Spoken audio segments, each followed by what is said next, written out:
So hello guys, scary Saturday में आपका स्वागत है। यहाँ मिलने वाला हर एक सैटरडे इवनिंग को एक thrilling and horrifying real life story.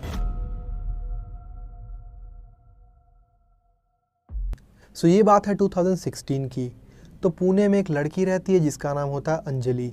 वो एक अच्छे खासे अपर मिडिल क्लास फैमिली से बिलोंग करती है और उसका एक बॉयफ्रेंड भी होता है जिसका नाम होता है नमन। उसका रूटीन एकदम नॉर्मल होता है। डेली वो टाइम पे कॉलेज जाती है। कॉलेज से आने के बाद वो डेली इवनिंग में फ्रेंड्स के साथ हैंग आउट करती है और कभी कभार वो नमन के साथ भी घूमती फिरती है कहीं। सो लाइफ एकदम नॉर्मल जा रहा होता है अनटिल एक दिन इवनिंग को एक अननोन नंबर से उसे कॉल आता है। तो वो पूछती है, हेलो कौन? तो सामने से बोलता है एक लड़का कि तुम अंजलि बोल रही हो ना?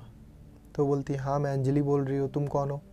तो बोलती है, मैं तुम्हें जानता हूँ बट मैं बता नहीं सकता कि मैं कौन हूँ। तो अंजलि बोलती है कि तुम बता नहीं सकते? क्यों नहीं बता सकते? और तुम कौन हो, क्यों कॉल किए हो तुम?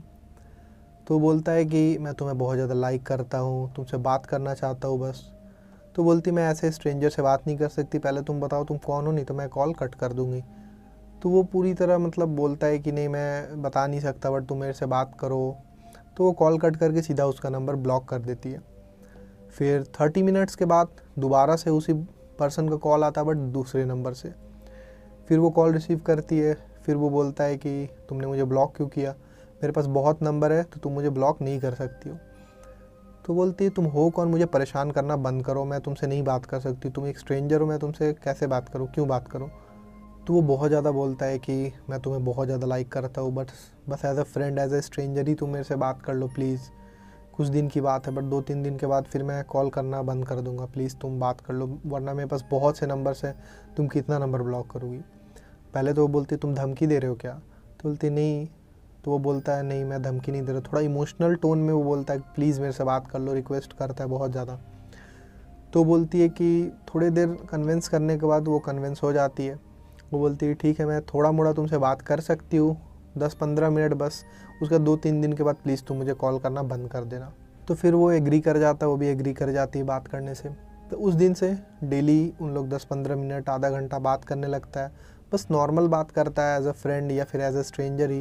क्या कर रही हो, क्या खाई, ये सब एकदम नॉर्मल बात हो रहा होता है दोनों के बीच। फिर 2-3 दिन के बाद कभी कभार नमन का कॉल आता है तो बिज़ी बताता है। तो उससे पूछता है तो वो बोलती नहीं वैसे ही किसी का कॉल है, तो वो इग्नोर कर देती है। फिर 2-3 दिन के बाद नेक्स्ट डे जब वो कॉलेज जाती है तो कॉलेज में नमन उसे मिलता है। फिर नमन उससे पूछता है, वो डायरेक्टली उसे कन्फ्रंट कर देता है कि मुझे ऐसा लग रहा है कि तुम मुझे चीट कर रही हो। वो बोलता है कि कभी भी मैं कॉल करता हूँ, कभी कभार तुम्हारा बिज़ी बताता है, फिर तुम बताती भी नहीं कि तुम किससे बात कर रही हो। तो बोलती है ऐसा कुछ भी नहीं है। तो वो बोलता है कि इस तरह से तो नहीं चल पाएगा, अगर तुम ऐसे करोगी तो मुझे अच्छा नहीं लग रहा है कि तुम बता नहीं रही हो, मुझे ऐसा क्यों लग रहा है कि तुम चीट कर रही हो मुझे। बट वो बोलती है कि अब से ऐसा नहीं होगा, मैं प्रॉमिस करती हूँ अब ऐसा नहीं होगा, डोंट वरी, मैं अब किसी से बात नहीं करने वाली, वो बिज़ी भी तुम्हारा नहीं बताने वाला है तुम्हें। बस वो रिलेटिव्स वगैरह थे तो मैं थोड़ा मोड़ा बात करती थी बट अब मैं वो भी नहीं करूँगी। तो वो बोलता है इट्स ओके। फिर कॉलेज से होके जब वो घर जाती है, वो खाना वाना खाती है, उसके बाद इवनिंग पे उस लड़के का दोबारा से कॉल आता है। तो पहले वो कॉल कट कर देती है। फिर दोबारा वो कॉल करता है। फिर वो बोलती है कि सॉरी मैं अब तुमसे बात नहीं कर पाऊँगी, वैसे भी तुम बोले थे 2-3 दिन बात करने के लिए मुझसे। तो बोलता है कि तुम ऐसा नहीं कर सकती हो। तो बोलती क्यों नहीं कर सकती हूँ मैं? तो बोली कि तुम ऐसा कर ही नहीं पाओगी। तो बोलती क्यों? मैं सीधा तुम्हारा इस बार नंबर ब्लॉक नहीं करूँगी, अपना नंबर ही चेंज कर लूँगी, कोई दिक्कत नहीं है मुझे। तो बोलता है एक बार ज़रा व्हाट्सएप चेक करो अपना। उसके बाद वो बोलती क्या भेजी हो? तो वो चेक करती है, उसी नंबर से उसे कुछ आया होता है। फिर वो देख के वो बहुत ज़्यादा शॉक्ड हो जाती है क्योंकि वो उसे भेजता है उसका पर्सनल चैट, जो वो नमन से बात की होती है, वीडियो कॉल का स्क्रीन रिकॉर्डिंग, सारा कुछ वो उसे भेजता है। उसके बाद एक और चीज़ जब वो देखती है वो बहुत ज़्यादा शॉक्ड हो जाती है। वो देखती है कि वो ऐसा ऐसा डेटा उसे भेजता है जो उसके अलावा किसी के पास नहीं, वो नमन को भी नहीं भेजी होती, वैसा पर्सनल डेटा जो बस उसके फ़ोन में, गैलरी वगैरह में सारा पर्सनल चीज़ वो उसे भेजता है। तो वो देख के बहुत ज़्यादा शॉक्ड हो जाती है कि ऐसा कैसे हो सकता है, तुम्हारे पास ये सब कैसे आया, तुम हो कौन, अब बताओ मुझे। तो वो बोलता है कि वो तो मैं नहीं बता सकता बट अगर तुम मेरे से या तो बात नहीं करोगी या तो मेरा एक हेल्प नहीं करोगी तो मैं ये सारा इन्फॉर्मेशन मैं तुम्हारे पेरेंट्स और फैमिली को दे दूंगा, फिर प्राइवेसी तुम्हारा ख़त्म हो जाएगा सारा कुछ। और उन्हें पता चलेगा तुम क्या कर रही हो क्या नहीं कर रही हो। फिर वो बोलती है तुम ऐसा नहीं कर सकते और तुम क्या चाहते हो मेरे से। बहुत ज़्यादा वो इरिटेट हो जाती है कि तुम चाहते क्या हो मेरे से और ये सब क्यों कर रहे हो। तो वो बोलता है कि ठीक है तुम मेरे से बात नहीं कर पाओगी। तो बोलती नहीं। तो बोलता है कि ठीक है तो मेरा एक हेल्प कर दो, उसके बाद मैं चाह के भी तुम्हें कॉल नहीं कर पाऊँगा। तो वो बोलती है क्या हेल्प चाहिए तुम्हें और क्या गारंटी कि इसके बाद तुम मेरे लाइफ से चले जाओगे। वो बोलता है मेरे पे बिलीव करो, इसके बाद मैं चाह कर भी कॉल तुम्हें नहीं कर पाऊँगा। तो बोलती क्या हेल्प चाहिए तुम्हें और किस तरह का हेल्प। तो बोलता है कोई टेंशन नहीं, वैसा कुछ हेल्प नहीं चाहिए, बस तुम्हें एक लोकेशन में भेजता हूँ, व्हाट्सएप पे चेक करो, वहाँ पे तुम्हें बस आना है, तुम्हें बस उस लोकेशन पे आना है और हेल्प करना है। एक जो एक काम मेरा पेंडिंग है वो कंप्लीट करना है बस, और वो तुम्हें सनसेट के बाद करना होगा, 8 बजे के करीब तुम्हें आना होगा। तो बोलती है कि ठीक है तुम तो रहोगे ना वहाँ, मैं अकेली तो आऊँगी। तो वो बोलता है कि हाँ मैं रहूँगा, कोई दिक्कत नहीं है, तुम आओ। तो फिर 8 बज जाते हैं। तो घर में वो बोलती है कि मैं आ रही हूँ आधे घंटे में, एक फ्रेंड से बुक मुझे लेना है, बस वो लेकर आ रही हूँ मैं। तो पेरेंट्स बोलते ठीक है। सो साइकिल लेकर वो निकल जाती है। तो जब वो लोकेशन फॉलो करके वहाँ पहुँचती है तो वो देखती है एकदम अंधेरा रहता है, शमशान घाट रहता है वो। फिर वहाँ साइकिल से उतरती है, फिर वो कॉल करती है उसी स्ट्रेंजर को कि तुमने जहाँ बोला था मैं पहुँच गई हूँ। तो वो बोलता है हाँ मैं देख लिया, तुम साइकिल से आई हो। तो बोलता है तुम कहाँ हो। इधर उधर वो राइट लेफ़्ट करके पूरा देखती है, तुम हो कहाँ। फिर लेफ़्ट मुड़कर पूरे अच्छे से वो देखती है। तो बोलता है लेफ़्ट में मैं नहीं हूँ। तो बोलते तुम मुझे देख कैसे पा रहे हो, मैं तुम्हें नहीं देख पा रही हूँ। फ़ोन का टॉर्च ऑन करके वो पूरी तरह चारों तरफ देखती है, वो तो कहीं होता ही नहीं है। तो बोलता है कि ये सब बात करने का भी टाइम नहीं है, मैं तुम्हें देख पा रहा हूँ बट तुम मुझे नहीं देख सकती हो। तो बोलती है कि अच्छा ठीक है क्या काम है तुम बोलो, मुझे फटाफट करके मुझे घर जाना है। तो बोलता है कि बस थोड़ा सा आगे चलो। तो वो चलने लगती है। वो देखती है आगे नदी भी है पास में, नदी से भी कुछ बबल्स वगैरह का आवाज़ आ रहा है, थोड़ा अजीब लग रहा था उसे। फिर आगे चलती है। वो बोलता है थोड़ा लेफ़्ट में देखो एक फावड़ा होगा। तो वो देखती है फावड़ा है। तो बोलता है उसे उठाओ। तो जैसे झुक रही होती है उठाने के लिए, एकदम से एक बिल्ली बगल से पार होती है। तो वो देख के बहुत ज़्यादा डर जाती है कि मतलब बहुत ज़्यादा अजीब लगता है उसे, और पूरा अंधेरा, चारों तरफ कुछ नहीं दिख रहा है उसे। बट स्टिल वो फावड़ा उठाती है। वो बोलती है क्या करना है जल्दी बोलो। तो वो बोलता है थोड़ा सा और आगे जाओ, थोड़ा सा राइट में देखो एक पेड़ होगा। तो वो देखती है कि हाँ ये पेड़, मतलब ये नहीं, बगल वाला एक पेड़ है वहाँ पे देखो। तो वहाँ जाती है वो। फिर वो बोलता है कि पेड़ के बगल में लेफ़्ट साइड में एक निशान बना हुआ है ज़मीन में। तो बोलती है कि ये वाला निशान। तो बोलता है हाँ। तो बोलता है कि उधर पे डिगिंग करना स्टार्ट कर दो, गड्ढा खोदना स्टार्ट कर दो। तो वो गड्ढा खोदने लगती है और थोड़ा देर खोदने के बाद वो बोलता है रुको रुको, तुम्हें कुछ दिख रहा है। तो वो देखती है टॉर्च, फ़ोन का टॉर्च ऑन करके। तो वो देखने के बाद लिटरली बहुत ज़्यादा डर जाती है। वहाँ पे किसी एक डेड बॉडी का फेस दिखाई दे रहा होता है। बॉडी नहीं दिखता है उसे क्योंकि वो थोड़ा सा खो दिए बस। तो डेड बॉडी एकदम फेस उसका डिस्ट्रॉटेड रहता है, मतलब सिंपल नहीं, मतलब बहुत ज़्यादा अजीब, बहुत तरह मतलब कटा वटा पूरी तरह डिस्ट्रॉटेड रहता है, वो अच्छे से दिखता भी नहीं है। ये देखने के बाद फर्स्ट टाइम पे वो बहुत ज़्यादा डर जाती है, बहुत ज़ोर से चिल्लाती है वो पहले। उसके बाद फ़ोन कट करती है, उसे कुछ नहीं समझ में आता, फ़ोन जल्दी से ऑफ़ कर देती है और जल्दी से एकदम साइकिल की तरफ जाने लगती है। वो दौड़ के वो साइकिल पे बैठ जाती है और एकदम स्पीड में चलाने लगती है साइकिल। साइकिल बहुत ज़्यादा डर जाती है। फिर जैसे ही चला रही होती है उसे ऐसा फील होता है कि कोई दौड़ के उसका पीछा कर रहा है। फिर वो सोचती है कौन उसका पीछा कर रहा था, बट वो बिना कुछ सोचे एकदम तेज़ी से चलाती है। एकदम साइकिल, हार्ट बीट उसका बहुत तेज़ हो जाता है। फिर एकदम स्पीड में चलाते चलाते चलाते चलाते अपने घर पहुंच जाती है वो। फिर घर जाती है, फिर जैसे तैसे सोने का ट्राई करती है, बट वही सब उसके माइंड में घूम रहा होता है, एकदम वही सब एकदम रिकॉल हो रहा होता है माइंड में। फिर बट जैसे तैसे करके वो सो जाती है उस रात। फिर नेक्स्ट डे जब वो उठती है मॉर्निंग में, फिर वो देखती है व्हाट्सएप पे 7-8-9 मैसेजेस है उसी बंदे का। तो जैसे फ़ोन ऑन करती है तो उसमें बहुत ज़्यादा मैसेजेस किया हो रहता है। मैसेजेस में वो बोल रहा होता है कि तुमने बहुत बड़ी गलती कर दी है, तुम सोच भी नहीं सकती हो तुम्हारे साथ अब क्या होने वाला, तुमने किससे पंगा लिया तुम्हें पता नहीं है, तुमने बहुत बड़ा मिस्टेक कर दिया, अब सारा कुछ मैं सबको भेजने वाला हूँ। तो वो देखते का जल्दी से कॉल कर देती है उसे और पूरी तरह सॉरी सॉरी बोलती है कि सॉरी सॉरी, मैं बहुत ज़्यादा डर गई थी उस टाइम एकदम से। तो वो बोलता है कि तुम्हें ऐसा नहीं करना चाहिए था, तुम्हें खुद नहीं पता कि तुमने क्या कर दिया, कितना बड़ा गलती कर दिया। तो बोलते प्लीज़ प्लीज़ ये सब सेंड मत करना किसी को प्लीज़, मैं कुछ और हेल्प कर दूँगी तुम्हारा। तो वो बोलता है कि ठीक है, तुम्हें मेरा एक और दूसरा हेल्प करना पड़ेगा अगर वो तुम नहीं करना चाहती हो। तो बोले ठीक है, नॉर्मल कुछ रहेगा तो मैं कर दूँगी, कोई दिक्कत नहीं है, बट ये नहीं कर पाऊँगी, ये बहुत ज़्यादा मुश्किल और बहुत ज़्यादा डरावना था। तो वो बोलता है कि ठीक है, तो उसके लिए तुम्हें आज बंक करना पड़ेगा, तुम कॉलेज के लिए निकलोगी बट तुम्हें कॉलेज बंक करना पड़ेगा, और उसके बाद तुम्हें मैं एक लोकेशन भेज रहा हूँ, वहाँ पे पहुँच के तुम मुझे कॉल करो। तो बोलती है ठीक है, वो घर से निकल जाती है और कॉलेज बंक कर देती है। उसके बाद जो लोकेशन वो भेजता है वहाँ पे फॉलो करते हुए वो पहुँचती है। वहाँ पे एक मैदान होता है खेलने के लिए और साइड में बहुत सारा कुछ रखा हुआ रहता है। तो उसे कॉल करके बोलती है कि तुमने जो लोकेशन भेजा मैं वहाँ पे पहुँच चुकी हूँ। तो बोलता है वहाँ साइड में, राइट साइड में देखो एक बेंच होगा बैठने वाला, सीमेंट का, लोगों के बैठने का। तो बोलती है हाँ। उसके नज़दीक जाती है तो बोलता है कि देखो वहाँ एक पार्सल रखा होगा ब्लैक कलर का, रैप किया हुआ। तो वो बोलती हाँ रखा हुआ है। तो वो बोलता है उसे उठाओ और अपने बैग में डालो। तो बोलती क्या है इसमें? तो बोले टेंशन मतलब कुछ नहीं है वैसा, और ज़्यादा क्वेश्चन मत करो, तुम सीधा उसे अपने बैग में डाल लो। तो अपने बैग में डाल लेती है उसे लेके। तो फिर वो एक लोकेशन भेजता है रेस्टोरेंट का और नाम बताता है कि इस रेस्टोरेंट में तुम्हें पहुंचना है और फिर वहां जाके एक बस ऑर्डर करना है कुछ भी खाने का, और फिर अपने सीट पर बैठ जाना है और मेरे कॉल का वेट करना है तुम्हें। तो बोलती है कि मुझे लोकेशन का ज़रूरत नहीं है, रेस्टोरेंट में पहले भी जा चुकी हूँ तो पास में ही, तो मैं चली जाऊँगी, कोई दिक्कत नहीं है। तो फिर वो रेस्टोरेंट चली जाती है और रेस्टोरेंट से वो बर्गर ऑर्डर कर लेती है और बैठ जाती है, फिर वेट करती है। फिर थोड़ी देर के बाद वो स्ट्रेंजर उसे कॉल करता है और वो बोलता है कि देखो काउंटर पे एक सेम टू सेम पार्सल रखा हुआ जो तुमने अपने बैग में रखा है। वो बोलती है कि हाँ वो तो मुझे दिख गया है।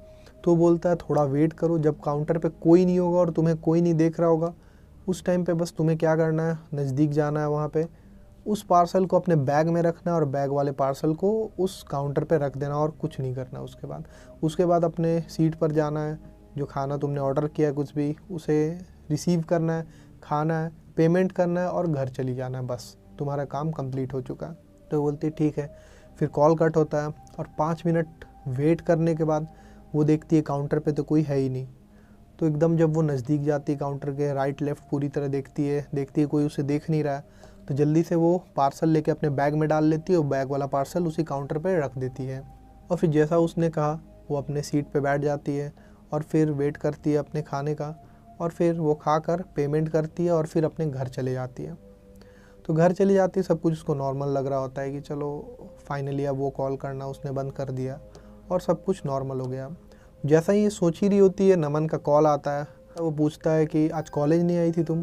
तो बोलती नहीं, आज थोड़ा तबीयत ख़राब था, इस रीज़न से मैं नहीं आ पाई। तो बोलता आज बहुत ज़्यादा अजीब चीज़ हुआ, आज राहुल जो मेरा फ्रेंड था वो भी कॉलेज नहीं आया था और उसका डेथ हो चुका है आज करीब 1 घंटे पहले। उसने कुछ पार्सल ऑर्डर किया था और वो खाने के बाद उसका डेथ हो गया। तो पहले तो बहुत ज़्यादा शॉक्ड हो जाती है, ऐसा कैसे हो सकता है। और फिर वो पूछती है कि तो क्या करना होगा, घर चलना चाहिए क्या? तो वो बोल रहा था, तो बोलता है कि हाँ मैं भी वही सोच रहा था, तुम आधे 1 घंटे में रेडी हो जाओ जल्दी से, एकदम मैं तुम्हारे घर के पास में आता हूँ, तुम वहाँ पे आ जाना, फिर हम लोग चलते उसके घर और देखते हैं कि क्या सिचुएशन है। तो बोलती है कि ठीक है, मैं आधे घंटे में जल्दी से रेडी हो जाती, तुम आ जाओ। तो जल्दी जल्दी में रेडी होने लगती है। फिर उसी स्ट्रेंजर का कॉल आता है उसे। वो सोचती है ये क्यों कॉल कर रहा है अब। तो फिर एक बार कॉल कट करती है, फिर वो कॉल करता है, उठाती है, जल्दी जल्दी में बोलती है कि मैं बहुत ज़्यादा बिज़ी हूँ, अभी मैं तुमसे बात नहीं कर पाऊँगी। बट वो बोलता है कि तुम्हें मुझसे बात करना पड़ेगा, बहुत इंपॉर्टेंट है। तो बोलती क्या इंपॉर्टेंट, मुझे कहीं जाना है। तो बोलता है तुम्हें वहीं जाना है जिसे तुमने मारा। तो बोलती व्हाट रबिश, तुम पागल हो, क्या बोल रहे हो, मैंने किसको मारा? तो बोलता है व्हाट्सएप पे चेक करो, मैं तुम्हें कुछ भेजा हो। तो फिर व्हाट्सएप ऑन करती है, वो देखती है उसने 2 वीडियोस भेज रखे होते हैं। पहला वीडियो ओपन करके देखती है तो वो रेस्टोरेंट का सीसीटीवी का फुटेज रहता है उस टाइम का, जब वो पार्सल अपने बैग में रखी है और वो पार्सल एक्सचेंज की थी वो काउंटर पे, वो सीसीटीवी का फुटेज रहता है। और दूसरा वीडियो जब वो चेक करती है उसका हालत ख़राब हो जाता है। वो चेक करती है कि राहुल के घर के बाहर का सीसीटीवी का वो फुटेज है और एक डिलीवरी बॉय ने वही पार्सल डिलीवर किया है उसी टाइम पे। तो पहले बहुत ज़्यादा गुस्से में बोलती है कि तुम पागल हो चुके हो, तुमने मेरे हाथों क्या करा दिया, तुमने मुझे मर्डरर बना दिया है। तो बोलता है कि तुम्हें मेरा एक हेल्प करना पड़ेगा छोटा सा, वरना ये सारा सीसीटीवी का फुटेज मैं पुलिस को देने वाला हूँ और तुम फंस जाओगी बहुत बुरी तरह से। बट अगर ये तुम काम करती हो तो मैं सारा कुछ डिलीट कर दूँगा। तो वो बोलती है क्या हेल्प करना है, फिर से तुम मुझे कुछ उल्टा पुल्टा करवाओगे। तो वो बोलता है कुछ नहीं तुम्हें करना है, बस तुम उसी शमशान घाट जहाँ मैंने कल तुम्हें इवनिंग को बुलाया था वहाँ पे नमन के साथ पहले आना है। उसके बाद 5 मिनट के बाद तुम जा सकती हो, वहाँ आने के बाद तुम राहुल के पास जा सकती हो। तो बोलते ठीक है मैं आ जाती हूँ थोड़ी देर में। तो फिर वो रेडी हो जाती है। उसके बाद कॉल आता है उसे नमन का, वो बोलता है मैं तुम्हारे घर के पास आ चुका हूँ। तो वो जाती है बाहर में, फिर नमन के साथ बाइक पे बैठती है। फिर वो बोलती है कि मुझे एक थोड़ा सा छोटा सा काम है एक जगह, बस 5 मिनट चलो, उसके बाद फिर हम लोग राहुल के घर चलते हैं। तो वो बोलता है ठीक है चलते। कहाँ पे वो रास्ता बता रही होती है। फिर वो शमशान घाट उतर जाते हैं। वो पूछता है कि यहाँ क्यों लाई हो, यहाँ क्या काम है। तो बोलती है रुको रुको मैं बस एक कॉल करती हूँ। तो वो सिंपली स्ट्रेंजर को कॉल करने लगती है। कॉल करती है तो फिर स्ट्रेंजर कॉल उठाता नहीं है। फिर कॉल करती है एक और, फिर भी वो कॉल नहीं उठाता है। फिर वो सोचती पता नहीं कॉल क्यों नहीं उठा रहा है। और फिर नमन बहुत ज़्यादा गुस्सा हो जाता है कि तुम पागल हो चुकी हो, बहुत दिन से मैं नोटिस कर रहा हूँ, ना तुम अच्छे से बात कर रही हो मेरे से, अजीब सा बिहेव कर रही हो एकदम, मेरे से बात अच्छे से नहीं कर पा रही हो, क्या बात है कुछ छुपा रही हो क्या, तुम शमशान घाट में ले आई, किसी को कॉल कर रही हो, कुछ बता नहीं रही हो अच्छे से, तुम्हें क्या हो गया, पागल तो नहीं हो गई हो तुम। तो वो सब कुछ नमन को बता देती है कि एक स्ट्रेंजर का कॉल आया था मुझे, वो सब उसी स्ट्रेंजर ने बोला मुझे करने को। वो ये सब हो ही रहा होता है तब वो नोटिस करती है उसका हाथ उसका राइट हैंड उसके कंट्रोल में नहीं है। वो बोलती पता नहीं मेरे हाथ को क्या हो रहा है, कोई लग रहा है मेरे हाथ को कठपुतली की तरह कंट्रोल कर रहा है। तो बोलती क्या हो गया तुम्हें। तब वो एकदम अपने हाथ को लेकर झुकने लगती है, बट वो ये खुद नहीं कर रही है, उसका हाथ एकदम कंट्रोल में नहीं उसके। फिर वो नीचे से एक पत्थर उठाती है। फिर वो बोलती है नमन को कि ये क्या हो रहा है मेरे हाथ को, तुम प्लीज़ आकर ये पत्थर छुड़ाओ मेरे से, तुम आकर प्लीज़ पत्थर छोड़ने में हेल्प करो, मैं कंट्रोल नहीं कर पा रही हूँ अपने हाथ को। तो फिर वो नज़दीक आता है, जैसे ही नज़दीक आता है पत्थर हटाने ही वाला होता है, वो ज़ोर से उसके सर पे मार देती है और फिर नमन एकदम गिर जाता है वहाँ पे। फिर वो बहुत ज़्यादा टेंशन हो जाती है कि ये उसने क्या कर दिया। फिर उसके नज़दीक जाती है, झुक कर वो देखती है कि क्या हो गया उसे, क्या हो गया नमन को। फिर उसी पत्थर से वो उसे सर पे मुंह पे ज़ोर से मारने लग जाती है, बहुत ज़ोर से मारने लग जाती है। उसके बाद नमन की डेथ हो जाती है। फिर वो समझ जाती है उसके हाथों ये सब किसने कराया। फिर वो उसी स्ट्रेंजर को बहुत गुस्से में एकदम कॉल करती है, बहुत ज़ोर से चिल्ला कर बोलती है तुम पागल हो, तुमने मुझे मर्डरर बनवा दिया, तुम पागल हो, तुमने मेरे हाथों क्या करवा दिया, पहले राहुल को मरवाया फिर नमन को मरवाया। बहुत ज़्यादा गुस्से में वो रहती है। और फिर स्ट्रेंजर बोलता है कि ये सब तुम्हारे कारण ही हुआ, तुम उस दिन अगर वो काम कंप्लीट कर दी होती तो मैं चाह कभी तुम्हारे लाइफ में नहीं आ पाता, मैं यहाँ से हमेशा हमेशा के लिए चला जाता। वो बोलते क्या काम कर रहे हो, तुम बार बार मुझे से कुछ करवा रहे हो, फिर बहुत अजीब कुछ हो रहा है, तुम मेरे हाथों बस मर्डर करवा रहे हो और बार बार तुम मेरे लाइफ से जाते ही नहीं हो। तो बोलता है कि जो काम उस दिन बचा रह गया वो कंप्लीट कर दो, उसके बाद मैं चाह के भी तुम्हारे लाइफ में नहीं आ पाऊँगा, मैं प्रॉमिस करता हूँ, मैं अपना प्रॉमिस कभी नहीं तोड़ता।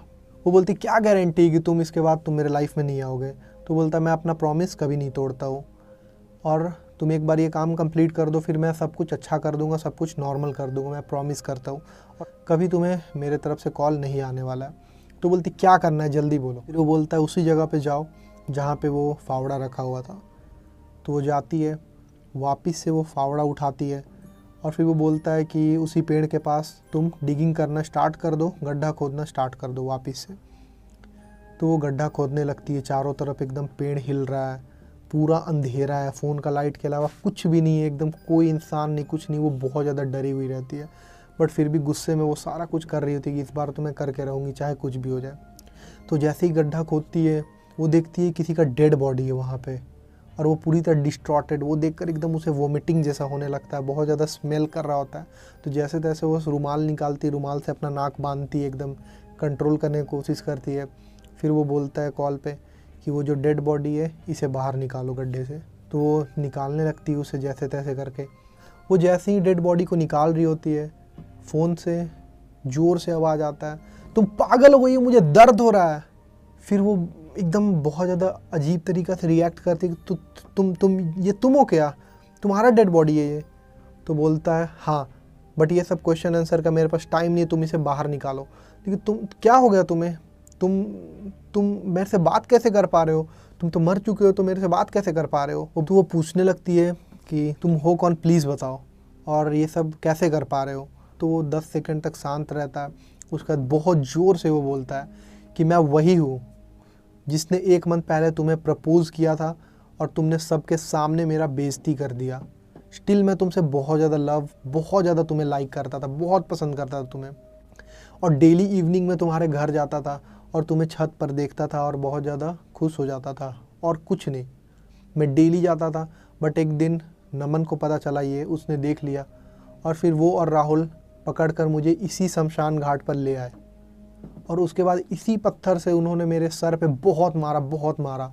मैं बहुत ट्राई किया फाइट बैक करने का, उनको धक्का देने का बहुत ट्राई किया। उन्होंने इसी तरह मुझे मारकर इसी तरह मुझे फेंक दिया। मेरी बस यही गलती थी कि मैं बस तुम्हें देखने इवनिंग में आता था।